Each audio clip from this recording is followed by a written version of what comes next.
Hello, আসসালামু আলাইকুম বন্ধুরা, আপনারা সবাই কেমন আছেন? আজ আমি এক মামার মুড়ির দোকানে গেলাম।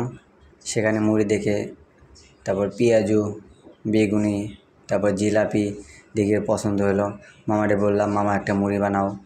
পরে মামা বলল, কী দিয়ে কী দিয়ে বানাবো? পরে বললাম, মামা তোমার যা আছে সব দিয়ে বানাও, আলু, বেগুনি, পেঁয়াজু। তারপর মামা বলল, ঠিক আছে মামা। তারপর দেখলাম সিঙ্গারাটা খেতে অনেক ভালো। তারপরে বেগুনি, তারপরে মামার দোকানে আছে হলে পুরিটা খেতে অনেক স্বাদ। তাই মামারে বললাম, একটা পুরি দাও মামা। এই বলতে বলতে দেখি মুড়ি হয়ে গেছে।